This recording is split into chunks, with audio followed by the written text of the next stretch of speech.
لے حسن مجھے بتائیں کہ یہ تو جائیداد کے معاملات ہو گئے نا، لیکن ویسے آپ کیا سمجھتے ہیں جوائنٹ فیملی سسٹم ہونا چاہیے؟ جائیداد سے ہٹ کے بالکل ہم بات کریں، جیسے بیبی باجی میں اس میں دکھایا کہ اس میں پروموٹ کیا گیا کہ نہیں جوائنٹ فیملی سسٹم ہی حل ہے، لیکن اس میں ذرا الگ سولوشن، تو آپ کیا سمجھتے ہیں؟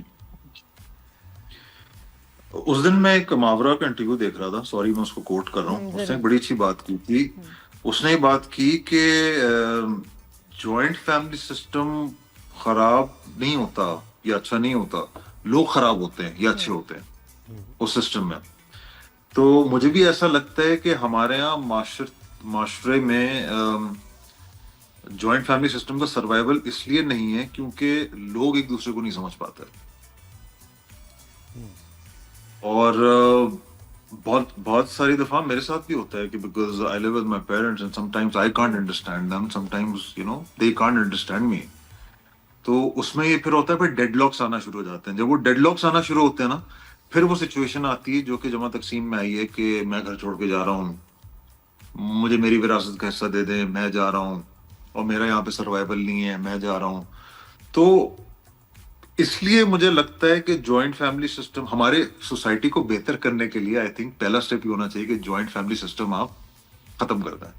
اگر لا ہوتا نا، let suppose if there was a law کہ جوائنٹ فیملی سسٹم پہ ہم ایک لا لگاتے تو آپ اس کو ختم کر دیں، تاکہ آپ کا پہلے معاشرہ بہتر ہو، لوگوں کو سمجھ میں آئے، ایک دوسرے کی قدر ہو، عزت آنا شروع ہو، اور اس کے بعد آپ جوائنٹ فیملی سسٹم میں دوبارہ اس کو انٹیگریٹ کرنا شروع کر دیں. لیکن آئی تھنک ابھی at this point in time we are not ready for a proper joint family system. نہیں تو ماں باپ پھر حسن کہاں جائیں؟ ہاں پھر یہ ایک سوال ہوتا ہے نا کہ اگر سارے الگ الگ ہو جائے، یا تو پھر ایک سیکریفائس کرے وہ ساتھ رہے، اور سارے الگ الگ ہو جائے تو پھر ماں باپ کیا کریں گے؟ یہ بات بھی آپ نے بہت اچھی کی، کیونکہ جب میں ابھی سوچتا ہوں، جب میں اپنے ماں باپ کے ساتھ رہتا ہوں تو ایٹ ٹائمز آئی فیل کہ I am blessed not them, I am blessed to be here to be taking care of them. Because اگر میں کہیں باہر ہوتا اور مجھے پتا چلتا کہ وہ کہیں کچھ you know whatever happens to them and if I am not taking care of them, تو میرے لیے وہ کتنی بڑی ایک ٹینشن ہوتی، کتنا بڑا برڈن ہوتا میرے لیے. تو ابھی at this point in time یہ آپ لوگ کی بات سے میں اخذ کر رہا ہوں کہ مجھے تو بڑی اچھی فیلنگ آتی ہے کہ بالکل. کم اور از آپ کم میرے دیکھیں سامنے نا ہے ڈیلی جو آپ کو ثواب مل رہا ہے، جو آپ نیکیاں کما رہے ہیں، ماں باپ کو سلام کرنے سے، حال پوچھنے سے، بیٹھنے سے، وقت دینے سے، بات کرنے سے، یہ اس کو نہیں مل رہا جو دور ہے. وہ پیسے کما رہا ہے لیکن اس کے حصے میں نیکیاں نہیں آ رہی. یہ بات تو ہے، آئی ایگری وتھ یو 100%. لیکن دیکھیں میں دوسروں کے بارے میں سوچ رہا ہوں، اپنے بارے میں تو میں نہیں سوچ رہا. میں تو اس طرح سوچتا ہوں کہ مجھے تو شاید اللہ تعالیٰ نے چوز کیا ہے کیونکہ میں اکیلا بیٹا ہوں. بالکل بالکل کہ آپ ساتھ ہوں. بالکل حسن لیکن اس میں ایک پرابلم بھی ہے نا، اس میں ایک پرابلم یہ کہ آپ تو خیر کر رہے ہیں اور آپ کا ایموشنل اٹیچمنٹ اپنے ماں باپ سے ہوتا ہے، لیکن ہوتا یہ کہ آپ کی وائف کبھی کوئی بہت سے کیسز میں ایسا ہوتا ہے کہ وہ الگ بیک گراؤنڈ سے آتی ہے، یہ جیسے نگت کو تو شروع سے تھا، تو پھر یہ بیلنس کرنا ذرا مشکل ہو جاتا ہے نا، یہ ٹرکی ہے. اور وہ کتنا افیکٹ کرتا ہے ایک ہسبینڈ کے مائنڈ کو کہ بار بار نگت جیسی بیوی جب ایسے بتا رہی ہو یا لالچی ہو، اس کا ایک اچھے آدمی پہ بھی جو ہے نارملی جو ایسے نہیں سوچ رہا، وہ کتنا سوچنے لگ جائے گا. I think Nigat had a very big role to play in Hamid's mental health جو ہم نے ڈرامے میں دیکھی ہے نا. کیونکہ شروع میں اگر ایپیسوڈز نادیہ شاید آپ نے تو دیکھے ہوں گے، بالکل شروع کے ایپیسوڈز میں حمید از اے ویری ڈوسائل قسم کا آدمی، وہ اسے بھی سمجھا رہا ہے اور افیکشن بھی دکھاتا تھا جو یہ اگنور کرتی تھی. ہاں، اور اس نے وہ باتیں بھی بولی بڑے آرام سے کہ وہ دیکھو وہ بچیاں، وہ بھی ہماری بچیاں ہیں جو مجید کی بیٹیاں ہیں. تو ایسا نہیں ہے کہ ہم سیلفش ہو کے اپنی بیٹی کے لیے ایک بڑا کمرہ لے رہے ہیں. بڑے آرام سے ڈوسائل قسم کا آدمی تھا. So I think wife like Nighat will have a very big impact on anyone's mental health. تو اس کا بہت بڑا رول تھا. تو جس طرح آپ نے کہا زہیب کہ اگر ایسی بیوی ہو تو on a very serious note you have to think twice about these things کہ آپ نے کیا کریں، بچے بھی ہو جائیں، بیگم بھی ایسے بولے، ماں باپ کا بھی خیال ہے، پھر لڑکی کو کیا کرنا چاہیے حسن. اب بیگم تو بچوں کے بعد یہ بھی نہیں کہ بیگم سے کہیں آپ جائیں، تو ساتھ رہنا ہے، نبھانا ہے، کیسے ہوگا؟ آئی تھنک طریقہ کار ہے. آئی تھنک نادیہ یہ بھی ہوتا ہے ہم بھول جاتے ہیں کہ ہم جس ریلیجن اور کلچر اسپیشلی جس ریلیجن سے بلانگ کرتے ہیں اس ریلیجن میں بار بار یہ کہا گیا ہے کہ مجھے ایسا لگتا ہے کہ آپ گریٹفلنس اینڈ صبر کا بہت جگہ ذکر ہے، بہت لوگ ذکر کرتے ہیں چیزوں کا.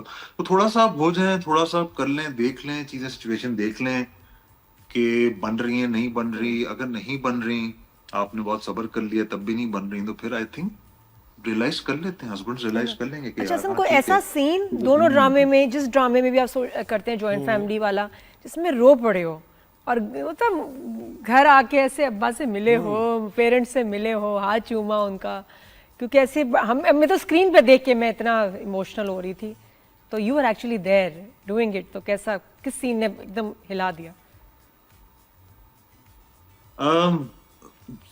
ملٹیپل سینس تھے. جاوید صاحب کے ساتھ تو میرا ایک بڑا اچھا وہ والا ریلیشن دکھایا تھا کہ کام بھی کرتا ہے. تو ایک وہ مسجد والا سین تھا جس میں جاتا ہوں ان سے معافی مانگنا. تو اس کے بعد جب میں, اصل میں میرے فادر جو ہیں وہ he has been a but unwell, not that unwell, but وہ والے انویل کہ ان کو نزلہ, فلو, زکام وغیرہ ہوا تھا. تو کل ہی میں ان کے ساتھ کھڑا ہوا تھا اور وہ مجھے سین یاد آ رہا تھا, تو آئی ٹیئرز ان مائی آئیز کہ یار مطلب he was an air force officer, Nadia کو تو پتہ ہی ہے. جی.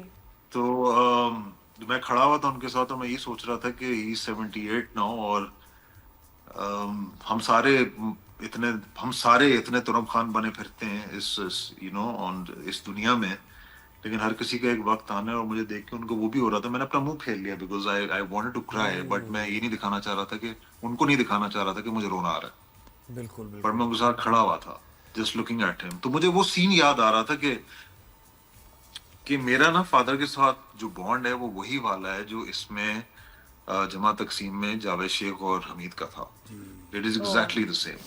اور اصل بالکل بالکل بالکل. اچھا اس معاشرے میں مجھے بتائیں کہ کیا معافی کی آپ نے بات کی, بہت اچھی بات کی کہ غلطی ہو جاتی ہے انسان سے, یہ بھی رجحان کچھ کم ہو گیا نا اس معاشرے میں کہ بڑے اسٹبرن ہو گئے سب, کہ میں اپنی جگہ اسٹبرن ہوں کہ نہیں میری اولاد ہو گئی ہے, اولاد میں بڑی ضد, میرے فادر کی غلطی تھی, میں تو نہیں تسلیم کرتا, اور یہ تو پرانے وقتوں کے ہیں, میں کیوں, یہ بھی ایک بڑی پرابلم ہے نا معافی مانگنے سے. کیا یہ ذرا بتائیں مجھے.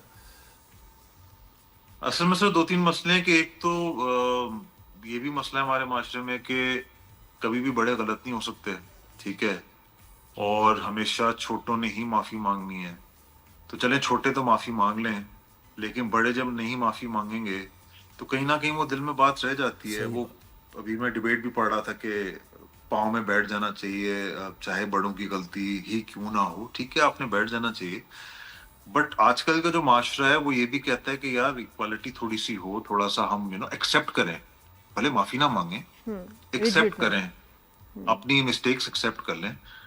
تو معافی بالکل مانگنی چاہیے, ہر پارٹی کو مانگنی چاہیے. آپ کو معاف کرنا چاہیے, نہیں کرنا چاہیے وہ ایک الگ بات ہے, بٹ اسٹارٹ آف کرنا چاہیے, دل سے معافی مانگنی چاہیے, اور اس میں کوئی برائی نہیں ہے. اور بالکل آپ دونوں بالکل صحیح کہہ رہے ہیں.